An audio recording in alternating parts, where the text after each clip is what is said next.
En 1134, tras la inesperada muerte de Alfonso I el Batallador, el destino del reino de Aragón quedó en manos de un hombre que jamás había soñado con ceñir una corona. Era Ramiro II, monje de la abadía de San Pedro el Viejo de Huesca, llamado a reinar en un momento de crisis y desgarro político. Un rey improbable, un monje convertido en soberano, obligado a enfrentarse a nobles rebeldes, reinos vecinos ambiciosos y a la tarea más difícil de todas, asegurar la supervivencia de Aragón. Este es el breve pero decisivo reinado de Ramiro II, conocido por la historia como el monje. El testamento de Alfonso I dejó una situación crítica en el reino de Aragón.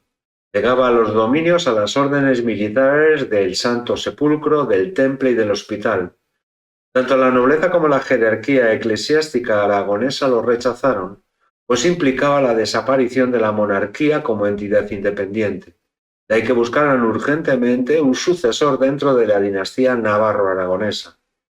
El elegido fue el hermano menor de Alfonso, Ramiro, en estos momentos obispo electo de Roda-Barbastro, que fue proclamado rey primero en Jaca, posteriormente en Zaragoza.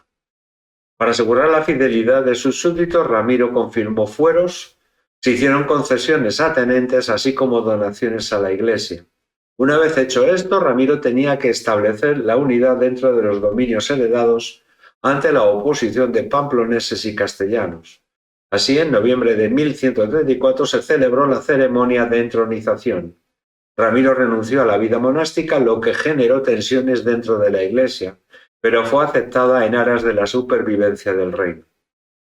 Muerto Alfonso I, se desencadenó la separación entre los reinos de Aragón y Pamplona, unidos desde el año 1076. En Pamplona, la nobleza elevó al trono a García Ramírez IV, descendiente de la dinastía Jimena.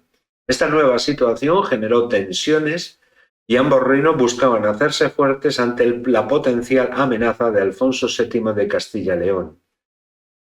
En enero de 1135, en la localidad de Valdoluengo, frontera entre ambos reinos, firmaron un acuerdo que establecía las bases de convivencia entre Pamplona y Aragón.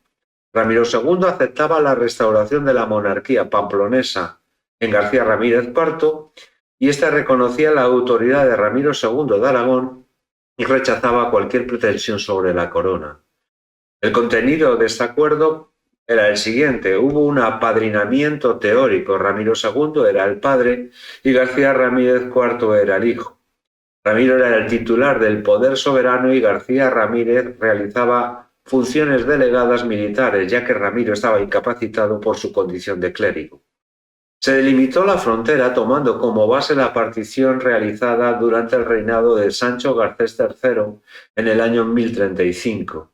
Y por último, Ramiro reconoció los territorios del Roncal, Villafranca de Navarra y Valtierra como navarros, a los que le dio la garantía de que los descendientes de Ramiro no pudieran reclamarlos, y todo esto lo realizó a cambio del vasallaje del reino de Pamplona. También se comprometieron a una cooperación defensiva ante el ataque de cualquier enemigo. Este acuerdo permitió a ambos dirigir sus energías hacia otros frentes. Aragón, hacia la consolidación interna y la solución dinástica, que culminaría con el matrimonio entre la hija de Ramiro II, Petronila, con el conde de Barcelona, Ramón Berenguer IV. Y Pamplona se dedicó a la defensa de la independencia de Navarra y a la afirmación de su posición frente a Castilla. Alfonso VII aprovechó la inestabilidad del reino de Aragón tras la muerte de Alfonso I y apoyó la proclamación de su primo Ramiro II para reforzar su influencia en la zona y evitar el dominio pamplonés, pero sobre todo porque aspiraba a ejercer un papel de árbitro sobre todos los reinos peninsulares. Reclamó a Ramiro II la restitución de los territorios de tiempos de Alfonso VI, que pertenecían a Castilla, además de las parias de la taifa de Zaragoza. Para ello recurrió a las armas. Entró por Nájera y Vitoria, donde García Ramírez IV de Pamplona le rindió homenaje. Este le ayudaría militarmente, a cambio el castellano recibiría Álava y Guipúzcoa. El 26 de diciembre del año 1134 Zaragoza capituló y Alfonso VII fue acogido con complacencia, o al menos con cierta pasividad por parte de la población. Después Tarazona, Calatayud y Daroca reconocieron a Alfonso VII. Al año siguiente los problemas crecieron. Hubo una ruptura del pacto con García Ramírez IV, ahora aliado de Alfonso VII, y revueltas de algunos nobles. Las soluciones que propuso Ramiro fue primero treguas con los musulmanes y en segundo lugar se exilió en Besalú, en Gerona. Por último, entabló negociaciones con Roma para conseguir la dispensa eclesiástica que le permitiera casarse para dar al reino un heredero. 2 años después, en agosto de 1136, llegaron a un acuerdo Ramiro II y Alfonso VII con el objetivo de regular las relaciones entre los reinos. Ramiro II reconocía la superioridad imperial de Alfonso VII, a cambio, este aceptaba la legitimidad de Ramiro II como rey de Aragón, renunciando a reclamar la herencia y además devolviendo la ciudad de Zaragoza. Se establecieron compromisos de cooperación militar frente a los musulmanes y respeto mutuo en las fronteras. A pesar de que Inocencio II le negó la dispensa, Ramiro II se casó. La elegida fue Inés de Poitiers, la hija del duque de Aquitania. Esta unión reforzaría la posición internacional del Reino de Aragón. Se casaron en noviembre de 1135. Los que estaban en contra lo denunciaron a Roma, como se hizo con el matrimonio entre Alfonso I de Aragón y Urraca I de Castilla y León. El 10 de junio de 1136, Inocencio II rechazó el matrimonio por 2 motivos: por su condición de clérigo y por los lazos de consanguinidad que había entre ellos. 9 meses después nació una niña, Petronila, a la que su padre le transmitió el poder. En esas fechas, las órdenes militares renunciaron a sus derechos del testamento de Alfonso I a cambio de una indemnización. El Papa envió al cardenal Guido con poderes para resolver la querella. Como una mujer no podía reinar en el Reino de Aragón, se buscó un candidato para Petronila. El elegido fue el conde de Barcelona, Ramón Berenguer IV, de 24 años de edad. Había razones diferentes para su elección. La primera, que la Casa de Barcelona controlaba un extenso territorio con salida al mar y además tenía una buena proyección comercial y militar. En segundo lugar, mantener la expansión del reino hacia el Valle del Ebro. En tercer lugar, asegurar la independencia de Aragón. En cuarto lugar, el apoyo eclesiástico, ya que Ramón Berenguer IV era caballero del templo, lo que garantizaba la continuidad de la fidelidad a Roma y reforzaba la estabilidad frente a los musulmanes.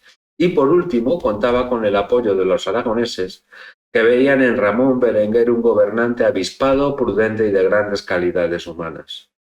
El 11 de agosto de 1137 se firmaron las capitulaciones de Barbastro en presencia de la nobleza aragonesa. Petronila entregaba a Ramón Berenguer todos sus dominios. Ramón adquiría el título de príncipe y ejercería el poder efectivo. Ramiro II conservaría la condición de rey hasta su muerte. En caso de muerte de Petronila, la herencia la recibiría Ramón a la muerte de Ramiro II y en caso de descendencia heredaría el reino de Aragón y el condado de Barcelona. Con este documento se ponían los cimientos de la futura corona de Aragón. En noviembre de 1137, Ramón ingresaba en el monasterio de San Pedro el Viejo de Huesca e Inés de Poitiers volvía a su país e ingresaba también en un monasterio.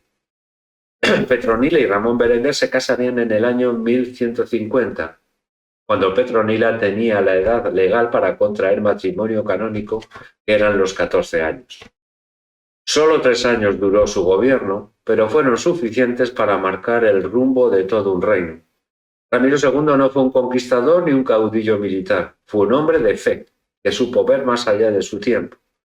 Con el compromiso de Barbastro y el matrimonio de su hija Petronila con Ramón Berenguer IV, aseguró la continuidad de la monarquía y puso en marcha la creación de la Corona de Aragón, una de las grandes potencias del Mediterráneo medieval. Ramiro II regresó al silencio del claustro, pero su decisión trascendió los siglos. El monje que aceptó ser rey y salvó al Reino de Aragón.